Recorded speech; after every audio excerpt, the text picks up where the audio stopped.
not financial advice. This is life-changing information. It should be. This is education and entertainment. This is Crypto.XL. As we continue to excel, hope everything's going well with you. Everything's going well with me. Everything is proceeding according to plan. This is your captain speaking. Today we'll be cruising above 60K as we sail off to our dreams. Sit back, relax, and enjoy the ride. Crypto.XL.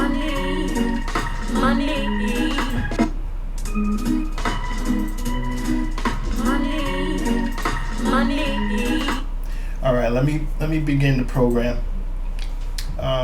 Let's talk about the crypto bubbles. Look at all the green. I'm blinded by the green. There's so much green here. So this is the weekly, right? So for the weekly, we're up. For the day, we're mixed. If you look, you'll see that Ajax is still up pretty high, right? And I know the meme coins are up, and the meme coins give great returns. My only concern with the meme coins is that with the meme coins, they dump, right? So you'll be up for a week or so with the meme coins, but when they pull back, they take all of the gains away. That's why, I'm a little reluctant with meme coins. So if I were to get involved with a meme coin, I will try to flip it, right? As soon as I'm up, 2x, 3x, 4x, I'll take out my initial, and then I could ride the meme craze. But I wouldn't make my portfolio mainly meme coins because, again, you don't keep your gains with the meme coins. They pull back too much. But we can see on the weekly that cryptos are up, including ADA is up 2%. Yeah. So we're moving. Basically, most coins are up for the weekly, right? Hourly doesn't really matter that much, but you can see what's going on. Quant came from nowhere. So the monthly and the weekly are more important. Yearly, look at Caspa, 1,000%, 1,200% gains. So that's a 12x if you're wondering. So 1,000 would have turned to $12,000. And if you were able to get in at the lows, it would be even bigger. Same thing with Injective, pretty good. Bonk completely destroying everything here with a 35x on the yearly. Solana is 500%, FET 290%, Render 500%, AKT 1000%. That's a 10x on the money. Not bad indeed. Or you could have been part of my Patreon and you could have been getting consistent 10x's. So not playing the gambling game, hoping that you pick the correct meme coin. You pick the correct one out of the 1 million meme coins. For every meme coin that does what Bonk has done, there's about 100 of them that go to zero. So again, I'm not playing Russian roulette with a meme coin casino. That's not really what I'm trying to do. I'm trying to lower my risk and increase my chances of reward. And if you see how we've been doing in the 24-hour on the Patreon, OpSpec is up 32%. Let's talk about NMT, right? So NMT, I brought this back. I brought this to you about a week and a half ago or so. It was going, it went all the way down to $2.50. And I told my Patreons, I put in the chat, hey, I'm just going to buy a few. I'm not going to go crazy. I'm not putting my whole portfolio in this.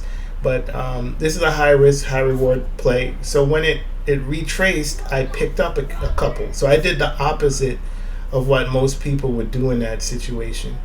And so now, buying at $2.50, it's at $6.30. That's over 100% profit. So on this trade, I'm doing quite well. Now, if I wanted to take some profit here, I could take a little bit off the top if I wanted to, right? I could even take out my initial investment, and now I'm at zero risk and I'm in profit. So that's one strategy I do employ in the Patreon, right? MXM, 24%, SPT 25%, AJIX, one of my favorite coins. I like it because it's one of the major AI leaders, and I think it's going to have billions of dollars in market cap. This was projected to me a long time ago of 21%. Like these gains are like normal now. Just calling out the gains is it's just another day. It's another day of the week, right? Origin Trail doing quite well. VIA, I have really big hopes for this crypto because I've seen it since it was an infant, so I'm watching it grow, and I think one day it's going to surprise us, and we're just going to see this big green candle going all the way up to heaven. And the amount of multiples on the money that VIA is going to do is unfathomable. Going into that, I had a meeting today with one of the mentees. Very intelligent mentee. He knows exactly what he's doing. He's making the right decision by making a small investment up front, which is going to multi him high multiples down the line. I think one of the mistakes that we do is that we try to be penny wise and pound foolish, meaning like you look at what you're doing now. You're investing your time to get information on crypto. And the information you're getting now on the crypto is gonna allow you to make better decisions in the future, and these decisions are gonna save your time making mistakes in the future. So you're gonna make less mistakes and make smarter decisions, right? So I think it's smarter to make sure we put our time, energy, and resources in the right thing, because it ends up multiplying our blessings instead of costing. I don't think there's a cost factor. Yeah, I mentioned the Patreon. I don't think the Patreon costs money from my perspective. I was educated in the Western universities, and I've received a lot of education here, and the education was expensive. You know, it was not easy. You know, I took out student loans, and I also had someone helping me too. You know, but for the most part, I was working and I was going to school at night, and it was a lot. It is definitely a lot. But from my perspective, though, had I not gone through it, had I not done this, my life would have been very different.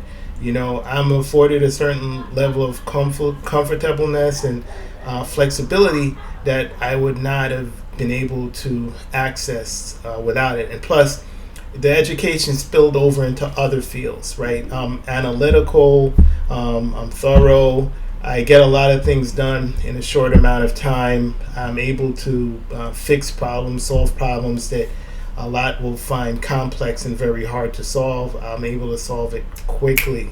I'm saving a lot of time here, right? So instead of doing something, for instance, instead of doing something like achieving a certain amount of success that would take 20 years to achieve, I could achieve it in 2 years because I know to focus on what's important and go straight to the point. I have that kind of mindset. And I don't waste any time at all. I go directly to what I need to do. And so when situations arise in life that are complex and difficult for most people, it's not that difficult for me, and it lowers my stress and anxiety level. And the point that I'm trying to make is the idea that you're going to save whatever it is and deprive yourself on the information and the knowledge that you want. It's best to just do the intelligent thing. Get with a winning team, find a winning strategy, stick with that, and excel amongst your competition and do it a lot quicker instead of wasting your time, right? So if I do things the other way, let's say I don't get the training I need, and the training doesn't have to be formal education, right? It could be any kind of training that could garner you a decent income, right? There's a lot of trades, electrician, plumber, mechanic. They put in the kind of work, they get paid more than a white collar person if they're doing overtime and if they work in a smart way, right? Now, to take that to a next level, if you're able to transition that into investments that can make your money work for you, now you even have to, so you work more hours for 2 years, so the next 15 years you can retire and not have to work if you have the right plan and the right mindset, right? You need the right planning and the right mindset. So it's like mixing plan A with plan B, right? So the point that I'm trying to get at is that you should just join the winning team and stop wasting time. That's the point. That's really the point I'm trying to get to. So again, feel free to check out the Patreon. You're welcome to join. We're seeing gains every single day. Every day we come in, there's new gains. If you look at the past calls, you can go and you can watch videos. There's quite a few videos on YouTube now. So you can go and you can scroll through them and you can look at the calls that I've made, and then you can look at what actually happened and you can match the two. So you don't have to take my word for it. This is like the blockchain. There is digital evidence of performance, right? So we're continuing now to oscillate at a higher level. We're in the 60s, around 60,000, around there. And there's two things that could happen from here. First, I'm going to talk about what could happen, and I will give you my analysis of what I think is going to happen, right? It's not guaranteed, it's just what I think is going to happen. So we continue to oscillate here for a minute. We might not have another scary wick down. That wick will be fast if we do get a wick. I don't see a long-term wick. We continue to push up. We go towards all-time highs, which is approximately around 69K.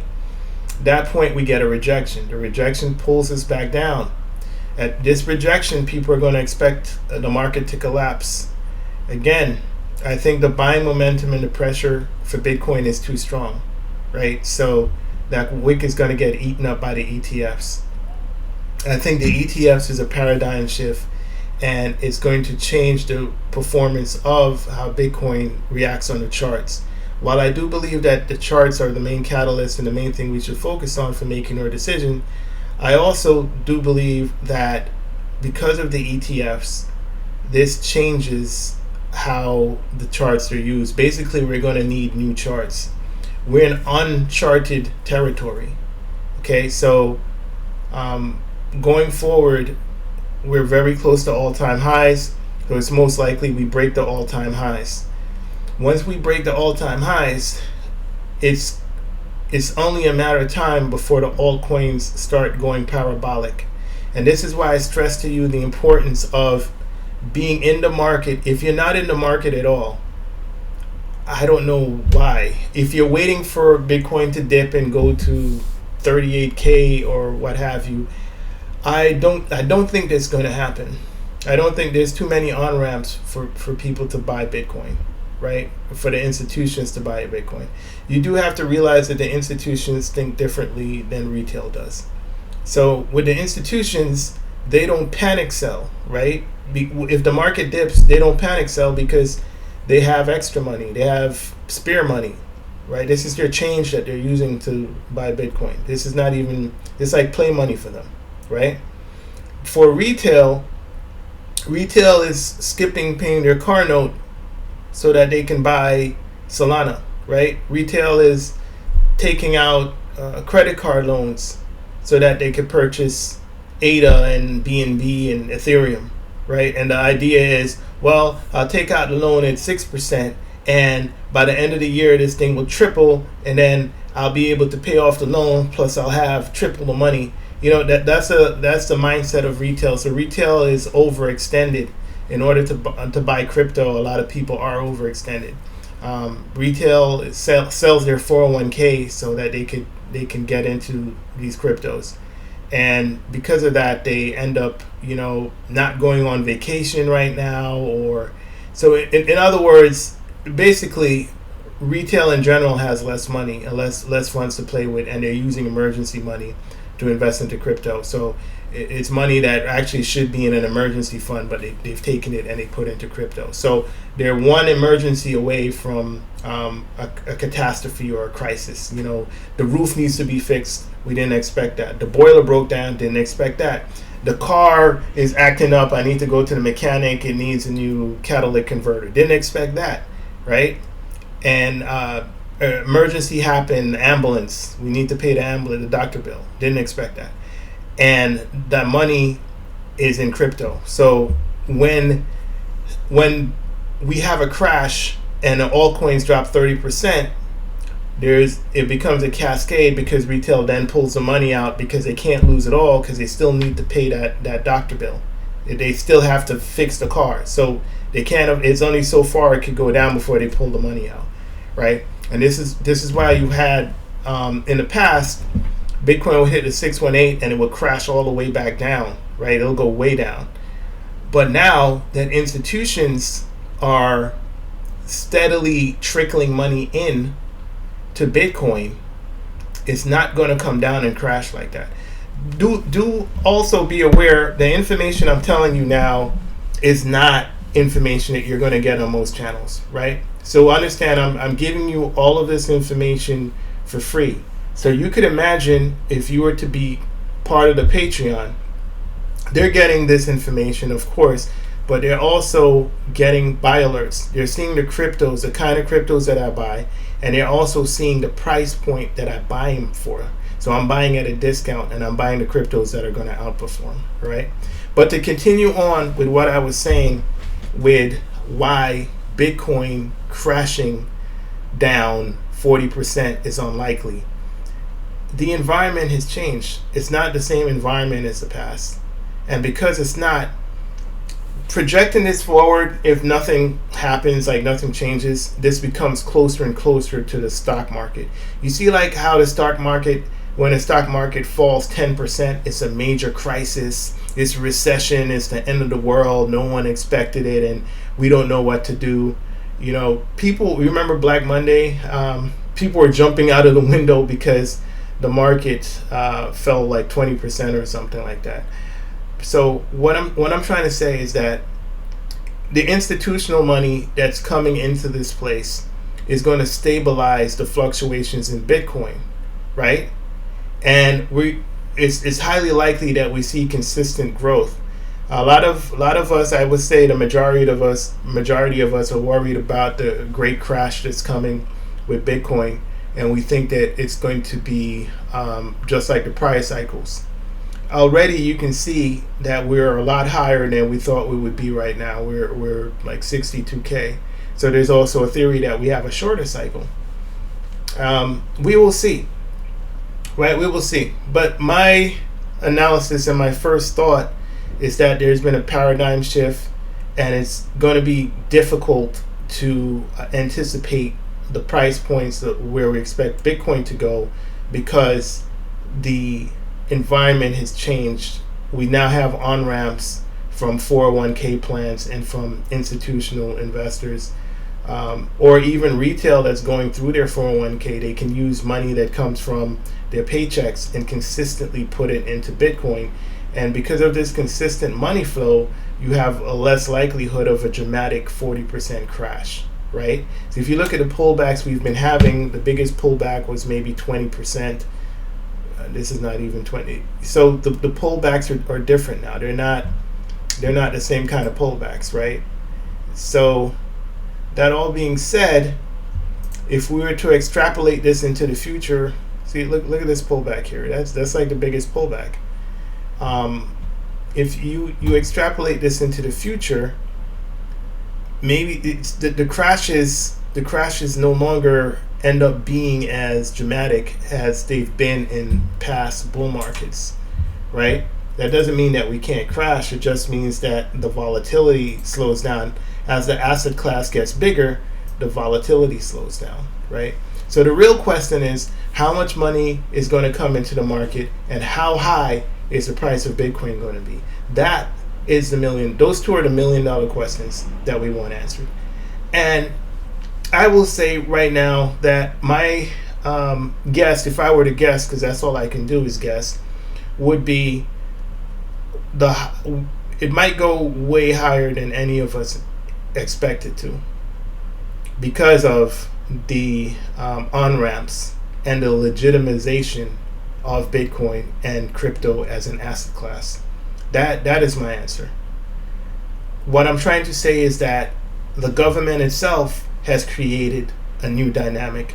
Once they legitimize, and since they have legitimized Bitcoin and crypto in general, but most importantly Bitcoin, right? And once you legitimize Bitcoin by having ETFs that you can invest in through your bank and through your 401k, through Fidelity and iShares and BlackRock and these institutions, once they legitimize it, it's now become a legal asset. And the firms that were scared of buying Bitcoin because of fear of litigation, because of fear of prosecution, the people out there with billions of dollars now could invest in this asset class without worrying about their assets being seized, without being villainized, without having restrictions and all kinds of warrants and threats. They can now freely spend. There's a lot of people out there with money, with real money.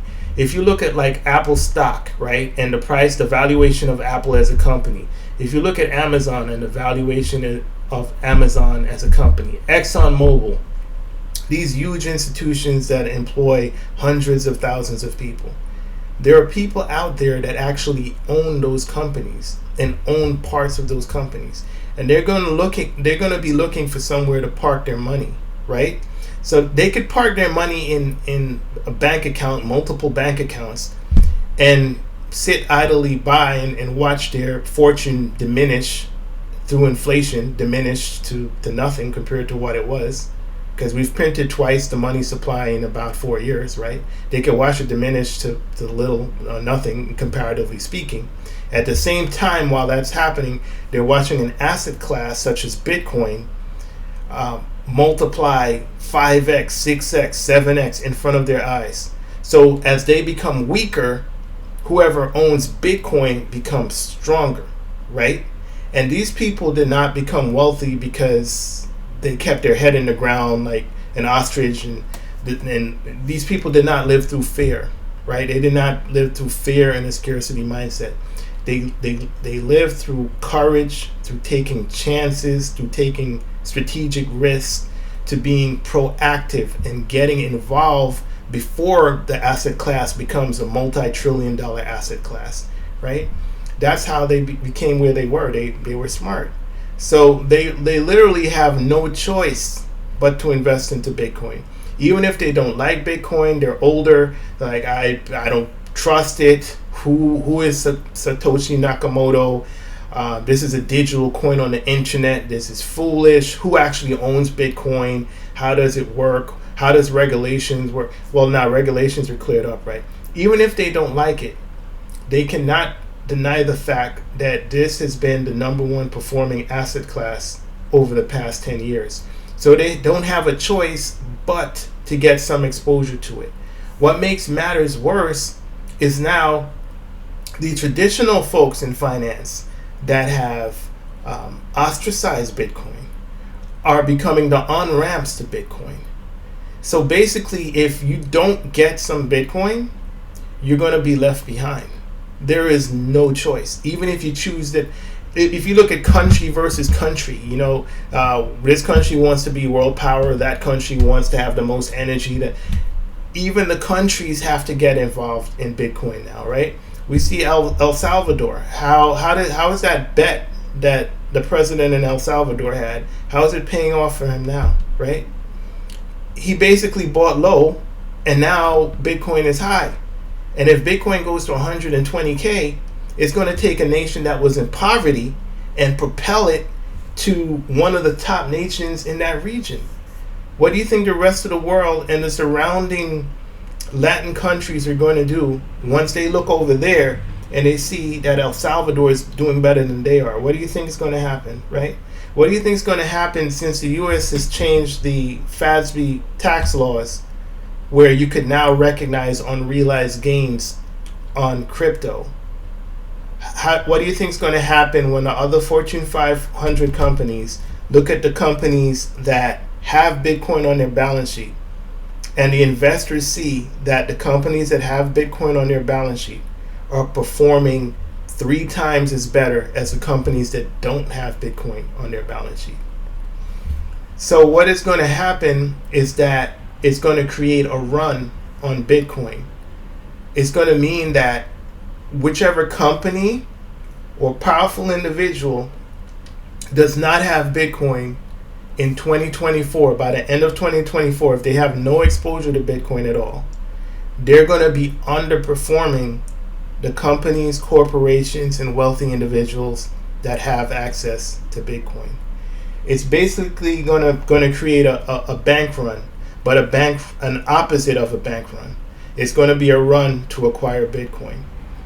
A third point that I would like to make is that there's a scarcity of Bitcoin on the exchanges. So you couple the scarcity factor with the fact that we're going to have a run on Bitcoin, and it makes it so the valuation of whatever the price of Bitcoin is going to be some unimaginable, unfathomable, ridiculous number. And the reason why I mentioned Bitcoin, I spent so much time talking about it, is because it has a correlation to the price of the other crypto assets, right? So you look at Ethereum, and Ethereum's doing quite well. It's at around 3,400 now, fluctuating back and forth. $3,400, $3,429, right? The fear and greed is high is 85. Okay, so once Bitcoin goes parabolic, and Bitcoin is doing quite well, right? Once it breaks all-time highs is around 69,000, right? So once it breaks the 69K, and we get a straight line going up, it's just going to be a straight candle that's going straight up. At some point, these trillions of dollars, look at the market cap of Bitcoin right now. It's 1.2 trillion. At some point, these trillions of dollars are going to start spilling over into Ethereum. And it's going to be like a water fountain of champagne glasses. And you just see it spill over and spill over and spill over. It keeps spilling down, right? There's going to be so much at the top, so much champagne at the top here, that the tiny little glasses all the way at the bottom, the coins I cover are not even here. They're not top 10, they're not top 20, they're not even top 100, right?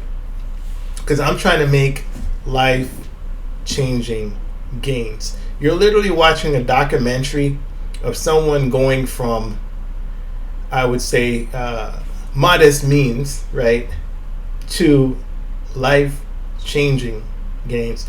And this is the power of having a plan. This is the power of consistency, not quitting, and it's the power of paying attention and discipline and moving forward. That's all it is, right? But let's get back to the analysis. So you take the trillions of dollars trillions are about to come into this asset class. It's going to spill over into Ethereum. Ethereum's going to do ridiculous numbers. 10K Ethereum, imagine that. Spills over into Solana. $800 Solana, you never know. Spills over, I'm gonna skip XRP. But it's gonna spill into everything. Spills over into Cardano. Cardano starts going high. $8 Cardano. Spills over into Dogecoin. Yes, even Doge. All $1.30 Doge or some number like that. AVAX, hundreds of dollars for AVAX. $600 AVAX. Spills over into everything, right?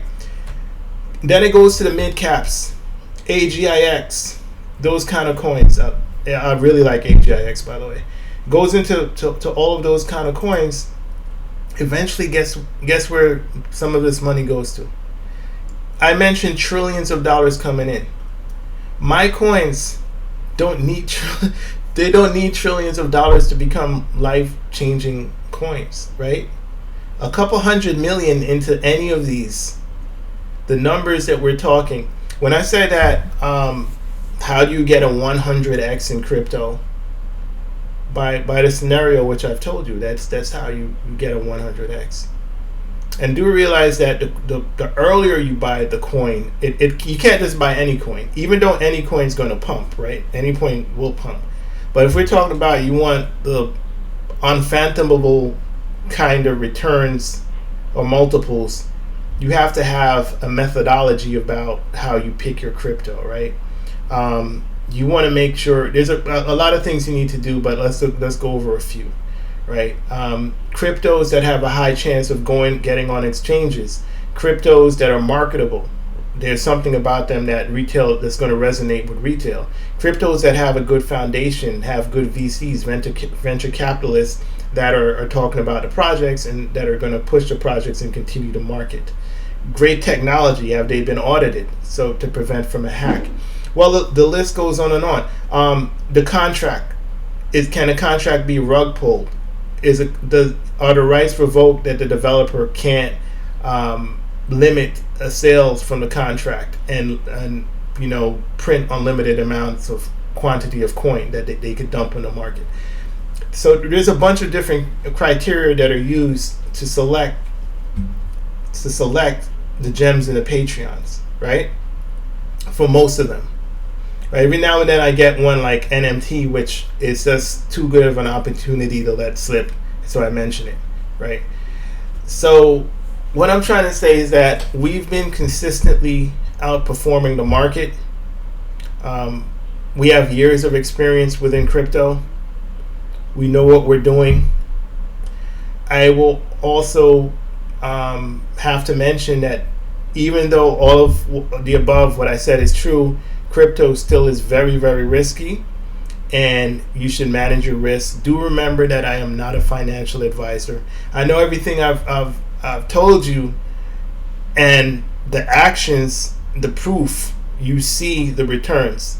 That all being said, do realize that you're in a high risk, high reward environment, that only 10% of the people are going to make 90% of the gains. You go to anywhere, go to the NBA, look at the NBA players. 10% of the NBA players make 90% of the profit, right? Look at the corporation that you work for. If you work in a corporation, 10% of the people in the corporation make 90% of the profit. If I was new into crypto, what I would do is I would try to join a winning team to help me, right? Whatever the admission cost is to join the winning team, I see things differently. I would rather just get a head start first and then just cruise through the rest of it. I wouldn't want to try to just do it all myself. Not when I'm putting my money there. I'm not going to do that with that. If I'm riding a bicycle, sure, But even then, if I'm learning Taekwondo, I want the master to teach me Taekwondo. I'm not going to turn on YouTube and I'm just going to learn from YouTube. You go ahead and do that, and then you actually have to use your Taekwondo in a street fight, and you find out the difference between learning Taekwondo from YouTube and actually going to a dojo. There's a difference. There is. But 2024 is looking really, really good. I believe everything is going according to plan. I think it's going to be a big year, and it's going to be exciting to see how this whole thing pans out and how the whole thing turns out. This is not financial. If you're not in crypto at all, it becomes very, very risky. It becomes dangerous, right? If you're not in crypto, it becomes dangerous because you might try to get in when the FOMO hits you. And when the FOMO hits you, it's not a good time to get in because you end up buying the top, right? You end up paying way more than you should. There are some people out there who are still waiting, and they're like, I'm just going to wait for a pullback. And hopefully they get their pullback, but it's just very, very dangerous.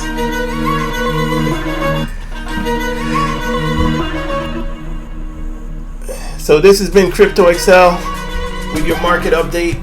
Things are going according to plan because we plan to win. We plan to change lives.